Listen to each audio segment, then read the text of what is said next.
Hello friends, स्वागत है हमारे यूट्यूब चैनल पर। दोस्तों, आप लोग जानते हैं कि यूपीएससी की एग्ज़ाम में एक पेपर जिसमें आपको भारतीय कला एवं संस्कृति आर्ट एंड कल्चर से क्वेश्चन पूछे जाते हैं मेंस में। साथ ही आप पीटी में भी इससे क्वेश्चन पूछे जाते हैं। पूरी डिटेल बताएंगे। आज हमारे पास पुस्तक है जो भारतीय कला एवं संस्कृति का से नितिन सिंघानिया की। अगर आप किसी टॉपर का इंटरव्यू देखेंगे जो यूपीएससी में पास कर चुके हैं, वो टॉप कर चुके हैं, उनसे पूछेंगे तो आर्ट एंड कल्चर के लिए कौन सी पुस्तकें पढ़े, तो जरूर आपको यही पुस्तक को सलाह देंगे। तो साथ ही दोस्तों, इस पुस्तक को आज इस वीडियो में बताएंगे कि क्या खासियत है और किस प्रकार के कंटेंट दे रखे हैं। पूरी डिटेल में आप लोगों को दिखाएंगे, तो आप लोग इस वीडियो को अंत तक देखिए। तो चलिए दोस्तों, इस वीडियो को शुरू करते हैं। जैसा कि इस पुस्तक का जो ये संस्करण है, आपको थर्ड एडिशन है। और ये जो आपको अगर यूपीएससी की तैयारी कर रहे हैं या अन्य किसी पीसीएस की तैयारी कर रहे हैं, तो ये पुस्तक काफ़ी इम्पोर्टेंट है। देखिए, इसमें जैसे कि पेज आप कवर पे इस तरह से दिखाए जाएंगे अगर आप खरीदेंगे तो। उसके बाद अपने बारे में लेखक ने कुछ बातें लिखे हैं। जो नितिन सिंघानिया जी है, पश्चिम बंगाल कैडर में 2013 के आईएएस अधिकारी हैं। वर्तमान में वो पश्चिम बंगाल सरकार के अंतर्गत संयुक्त सचिव है। उन्होंने इस पुस्तक को कब लिखे हैं उसके बारे में भी यहाँ पे पूरी डिटेल में दे रखे हैं। उन्होंने क्या पढ़ाई की है अपने बारे में यहाँ पे दे रखे हैं। उन्होंने प्रेसिडेंसी ऑफ कॉलेज कोलकाता में उन्होंने स्नातक एवं स्नाकोत्तर मतलब पीजी की डिग्री हासिल की है। साथ ही वो सीए चार्टर अकाउंटेंट का एवं कंपनी के सचिव थे। ठीक है, तो वो अपने डिटेल वहाँ पे अपने दिए हैं। उसके बाद अपने पुस्तक का श्रेय दिए हैं।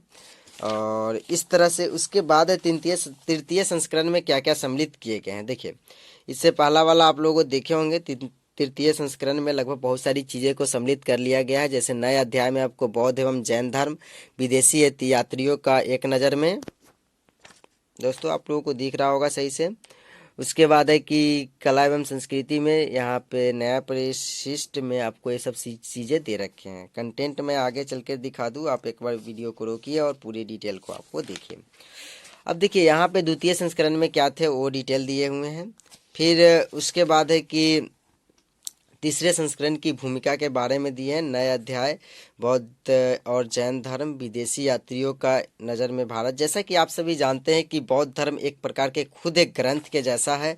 और बौद्ध धर्म से सबसे ज़्यादा क्वेश्चन आपको यूपीएससी में मैं बात करूँ तो 2019 की, तो 2019 में लगभग 8 से 10 क्वेश्चन ऐसे थे 100 में, जो आपको केवल बौद्ध धर्म से जोड़ करके क्वेश्चन पूछे गए थे। लगभग पूरे बौद्ध धर्म, तब बौद्ध धर्म इतना इम्पोर्टेंट हो जाता है कि आप उसके बाद आप 2020 के भी एग्जाम में देखेंगे तो उसमें इस तरह के क्वेश्चन बौद्ध धर्म से पूछे जाते हैं। और बौद्ध धर्म एक प्रकार की बहुत ज़्यादा इम्पोर्टेंट है यूपीएससी के एग्ज़ाम के लिए। तो उसके बाद यहाँ पे आप आ जाते हैं विषय सूची। विषय सूची जैसा कि आप लोगों ने देखे होंगे कि एम लक्ष्मीकांत की पुस्तक है, उसी तरह से इन्होंने भी अपने विषय सूची को बनाया है, किस प्रकार से है। उसके बाद कैसे कैसे क्वेश्चन पूछे गए हैं 2011 से लेकर 2018 तक पूरी डिटेल यहाँ पे आपको दे रखे हैं। प्रारंभिक परीक्षा और मेंस परीक्षा दोनों में, क्योंकि दोनों के लिए आपको यह पुस्तक बहुत ही ज़रूरी है। तो यहाँ पे देखिए, जैसे प्रारंभिक परीक्षा में वर्षवार, जैसे कि 2011 में 6 नंबर के क्वेश्चन पूछे गए थे। और उसके बाद है कि 2012 में 14, 2013 में फिर 14, 2014 में 24, 2015 में आपको 2015 में 16 क्वेश्चन पूछे गए, 16 में आपको 12 क्वेश्चन पूछे गए, 2017 में 10 क्वेश्चन पूछे गए, 2018 में आपको 2018 में 16 क्वेश्चन और 2019 में आपको 14 क्वेश्चन। इस तरह से मेंस परीक्षा में देखेंगे तो फिर 2011 में 32 क्वेश्चन, 2012 में 37 क्वेश्चन, 2013 में 30 क्वेश्चन, 2014 में 40 क्वेश्चन। इस तरह से 15 में 25 क्वेश्चन, फिर 2016 में 25 क्वेश्चन और 17 में 20 क्वेश्चन, 18 में आपको 35 क्वेश्चन। उसके बाद विषय सूची यहाँ पे दे रखे हैं। तो इस तरह से क्वेश्चन आपको हर साल पूछे ही जाते हैं। तो आर्ट एंड कल्चर पढ़ना आपको यूपीएससी के लिए काफ़ी महत्वपूर्ण है। तो यहाँ पे दे रखे हैं जो आप जैसे कि चैप्टर की मैं बात करूँ तो भारतीय वास्तुकला, मूर्तिकला और वृत्त भांड, हड़प्पाई कला और वास्तुकला, मौर्य कला और स्थापत्य कला। जैसे कि आप सभी जानते हैं कि आर्ट एंड कल्चर कितना पुराना है, कल्चर हम लोगों का कितना कब से चला आ रहा है। जैसे कि हड़प्पा सभ्यता जो वर्ल्ड की सभ्यता में सम्मिलित है, वर्ल्ड की सबसे पुरानी सभ्यता में, उस वहाँ से जब कला उस समय से कला अभी तक की जो कला आधुनिक वास्तुकला तक इसमें दे रखे हैं। फिर चित्रकलाएं कैसी थी, वो सारी चीज़ें, क्योंकि आप जब भी अगर कोई ऑफिसर बनते हैं, अगर यूपीएससी क्लियर करके, तो आपको उस एरिया की कल्चर को पता होना चाहिए, उस एरिया को क्या कल्चर है, कैसे है, सारी चीज़ें। इसलिए आर्ट एंड कल्चर से क्वेश्चन आपको प्री हो या मेंस जरूर पूछे ही जाते हैं, ठीक है। तो आप इस तरह से कंटेंट है। चलिए मैं थोड़ा सा कंटेंट दिखा दूं कि इसमें किस प्रकार की कंटेंट दे रखे हैं और किस प्रकार से ये एक्सप्लेनेशन की है। जैसे कि प्रारंभिक परीक्षा में प्रश्न जो पूछे गए हैं वो यहाँ पे आपको दे दिए गए हैं, उसका एक्सप्लेनेशन नीचे दे दिए गए हैं। और फिर आगे अब देखिए, अब शुरुआत होते हैं चैप्टर का। पहला चैप्टर है भारतीय कला एवं मूर्ति कला मृद भांड।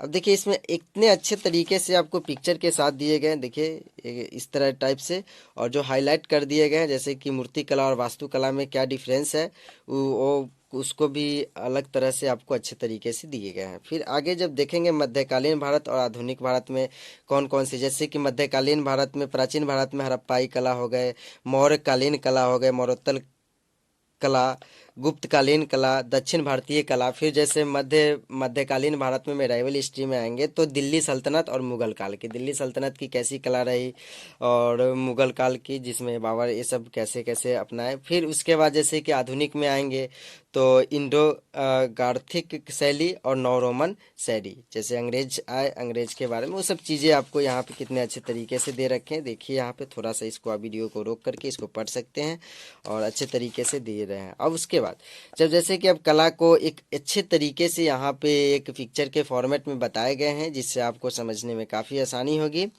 और फिर आगे थोड़ा सा देखिए, और इस तरह से देखिए सारी पिक्चरें को सम्मिलित किया गया है कि उस टाइप में कैसे कला हुआ करते थे। सारे चैप्टर में इसी तरह का आपको इसमें कंटेंट दिए रखे हैं।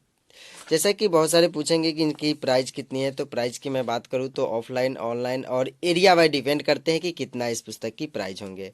और ऑनलाइन में आपको सेम प्राइस होंगे, थोड़ा एरिया वाइज डिपेंड करता है कि कितना आपको डिलीवरी चार्ज लिए जाएंगे। तो आप ऑनलाइन ऑर्डर कर सकते हैं, ये लगभग 400 से 450 के बीच में ऑनलाइन पड़ते हैं, क्योंकि ऑनलाइन में प्राइस घटते बढ़ते रहते हैं। तो उम्मीद करता हूँ दोस्तों ये छोटी सी वीडियो आप लोगों को कुछ हेल्प किया होगा। तो मिलते हैं एक नए वीडियो